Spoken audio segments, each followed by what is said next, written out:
Well, welcome back into Norfolk, and in November it's an absolutely lovely time to have this old Victorian conservatory on the end of the house built in to a sort of angulated corner really. The brick wall forms the back of our courtyard at the front.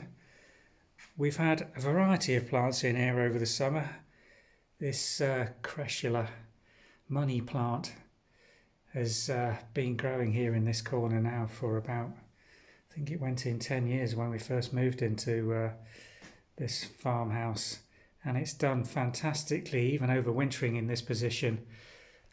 Takes a little bit of care, just coming into flower bud there. I don't know if you can see that. It does actually flower here in the UK. Tiny little white flowers. You can see the older ones there as they die away to this brown.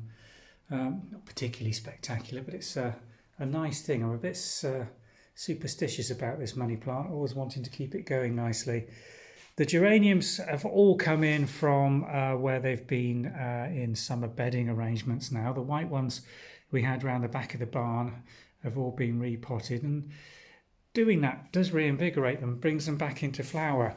But what we do need to start doing now is cutting back on the watering and feeding as these go into quite a cold period of winter. We don't keep any large amounts of heat in this conservatory, just a frost-free heater just to make sure we don't get too much dieback. But last year we had an awful lot of loss from the frost that just penetrated right the way across the front of this glass panel at the top here, and we lost an awful lot of geraniums. But from cuttings and growing on a new stock, we've got a lot back in now, and it's time to start tidying these plants up. A lot of deadheading to do, as you can see, but also we're going to try and get in around the bases of these potted geraniums and remove a lot of the dead leaf, the dieback that you get in here. Here's a real good example. That's actually a begonia that I've potted on, which I'm not sure that's going to die right the way back over the next few weeks.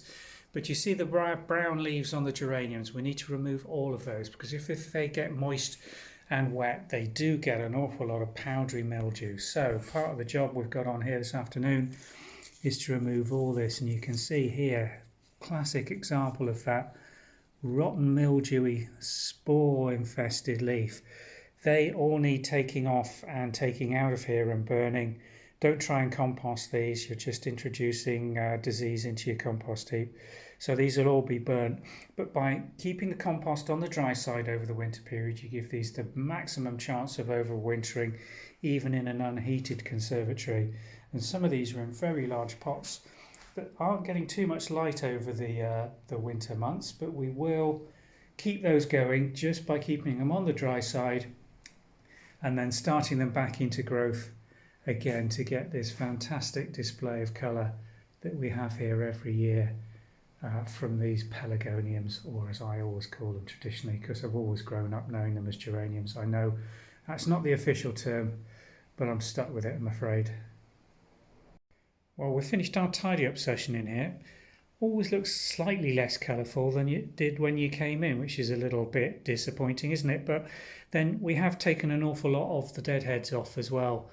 You do inevitably cut some of the colour out though, but it'll all come back. Now we're keeping this on the dry side now. I'm just going to show you into one of the pots that's sort of the compost conditions that you're aiming for. This is a very old pelargonium or geranium. You can see it's been grown as a cutting at some stage in the nursery. This is all the material that we're wanting to remove from the surface of the compost. And you can see here it's relatively dry, not completely bone dry, but it's still friable. There's no moisture there, and we've removed all the dead and dying leaves from around the base. I'm going to cut this section out here. You can see there's some rot in that old stem that's grown and died back, and these ones aren't showing any signs of shooting either, and they're soft when you squeeze them. A good indicator is not too hard when you squeeze them, but just squeeze them gently and you'll pretty quickly get to learn a healthy, moist and turgid stem from a rotten and soft one. So take all that rot back out.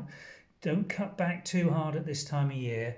And we're going to keep that compost on the dry side right the way through the winter months, and that will give it the best chance of overwintering in this cool, unheated conservatory and breaking into flower next spring and giving you a beautiful growth with plenty of flower.